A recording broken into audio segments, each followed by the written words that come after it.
What's up, superfans? It is FitNerd from Superheroes Ultimate. Welcome to another episode of Heroes Finest, where we discuss, review, and reveal the latest and the greatest in the superhero realm. Let's discuss the Suicide Squad. Squad 2, Part 1, reboot. What the hell is it?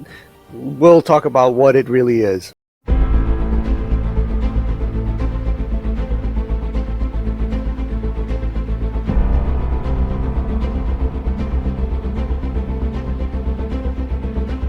Fortunate enough for me, I was invited to the screening for The Suicide Squad by James Gunn. No need to worry, this is the non-spoiler review. I will discuss about the movie itself and how I feel about it, and is it worth watching in the movie theater or not, or just stay at home, or is it even worth the pass? But keep a lookout for the spoiler review. Now, it's been very confusing as far as whether this is a standalone movie of its own. Is it a new reboot version of the original Suicide Squad? Is it a continuation of the Suicide Squad? And the easiest answer that I could possibly give anyone is that it is a standalone movie that follows the first movie. So it is not a direct sequel. It is a story mode of its own. So think on the lines of American Horror Story, which every season is a thing of its own, but it's still American Horror Story. So this is basically kind of like that. The first Suicide Squad is the Suicide Squad by Amanda Waller, which is a team of criminals or villains that are expendable. And kudos to James Gunn, because it was truly a genius move using some of the original cast that survived from the first movie in the second movie, because it's basically like Amanda Waller just had another mission with another group. Now, James Gunn is very famously known for the Guardians of the Galaxy movies, and yes, those movies were Disneyfied and Marvelized, and of course DC is a little bit darker in nature, and this movie is no exception to that. In fact, this movie takes the darker tone but with a dark humor tone, which is more along the lines of my type of genre, which I love. If you guys are Deadpool fans, you guys will appreciate this movie, because it does have that type of violence and gore that you would see in a Deadpool movie, but with a hard-ass R. So if very, very gory, violent movies with dark humor are not something that you dig, then I recommend you don't watch this movie. But as a hardcore DC fan and a fan of this type of humor, I appreciated this movie quite a bit. Now, I will not be talking about all of the heroes in this review, because I'm trying to avoid all of the spoilers or plot points or anything amongst that, but I will discuss the known characters that you would possibly see in the trailer, such as Polka Dot Man, Harley Quinn, Flag, Ratcatcher, Weasel, King Shark. Now, when you group a bunch of criminals and villains that are basically crazy and self-centered and narcissistic, having a whole group of them trying to work together is a bit of a complexity. And watching them try to work as a team is quite entertaining to watch. Each member is chosen for his or her own completely unique set of abilities. And one of the things that I do recommend, on a side note, watching this movie in the theater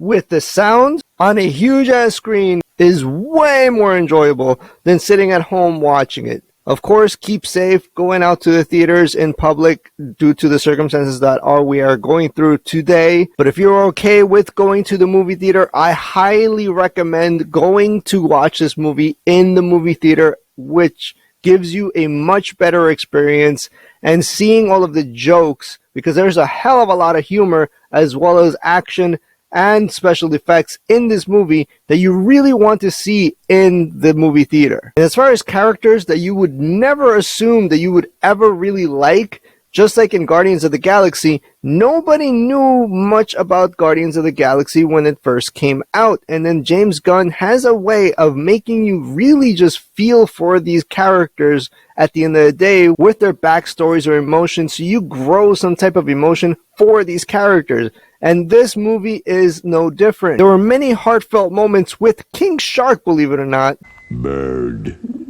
And even Ratcatcher, that really just pulled me to the characters, that I really felt for them. And as far as Harley Quinn and seeing the character really actually have no filter whatsoever, Warner Brothers really let James Gunn do whatever the hell he wanted to do. Warner Brothers basically just went to James Gunn and said, here is the group of DC characters that you can play around with. Do as you wish. You have a vision, just bring it out. And I think they really learned their lesson, and it shows, because this movie was an unfiltered version of James Gunn's creativity. Now, with that being said, I really like how Harley Quinn was depicted in this movie. Hey guys, sorry I'm late. Had to go number 2. And it's kind of hard to judge because we've seen Harley Quinn in many times past in the first Suicide Squad and even the Birds of Prey, which is technically a Harley Quinn movie of her own. But I kind of wish they would have utilized this type of Harley Quinn in the Birds of Prey movie versus using a standalone movie of Harley Quinn, because that's what Birds of Prey was. It wasn't Birds of Prey. It was a Harley Quinn movie. That they should have utilized this character here over there. But nonetheless, I prefer the character that we saw of Harley Quinn with Margot Robbie in the Suicide Squad movie. I felt like her persona showed more Harley Quinn we've seen in the comics and in the animated series. And just like you would have attachment or emotion towards a being that is a plant, basically a walking tree, you are gonna feel the same type of way even over characters like Polka Dot Man, which is considered to be one of the most useless characters, but in this film, he's actually pretty dope, and I actually felt emotion towards Polka Dot Man. Superhero! And then, of course, we got some of the returning cast with Flag, which led the first team in the first Suicide Squad, still working for Amanda Waller and trying to group together these random weirdos to try and save the damn world. And I really gotta give it up also to John Cena as an actor, because in most movies, I mean, yeah, he's this big, goofy, just type of character that you wouldn't really take seriously. But in this movie, he looks pretty damn cool. How he really brought the Peacemaker character to life. He had many comedic moments, he kicked a lot of ass, and it was definitely a genius idea to actually have an entire series that is going to talk about this character, the Peacemaker, by John Cena. I feel like he had a lot more to give as a character, and we will see more of the character hopefully evolve even further in the series. And I've always wanted a pet rat. For as long as I can remember, I've always wanted a pet rat because I always thought they were really cool animals. But then after you watching this movie, you are probably going to want one too. Even if you have a phobia over rats,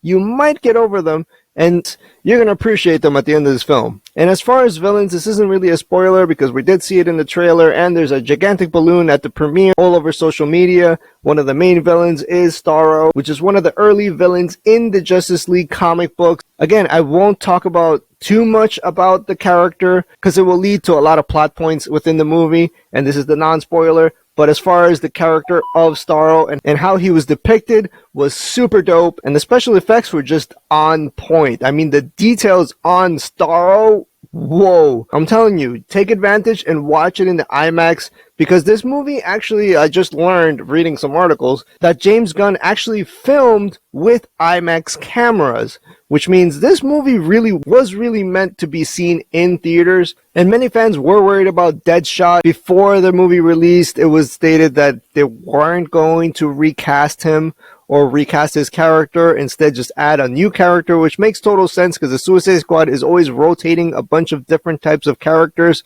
and this movie is no different. So we got the new lead, which is Idris Elba's Robert Dubois. He's in prison for putting Superman in the ICU with a kryptonite bullet. Bloodsport, and his character is pretty damn dope. It is pretty much exactly the same as Deadshot, if not cooler.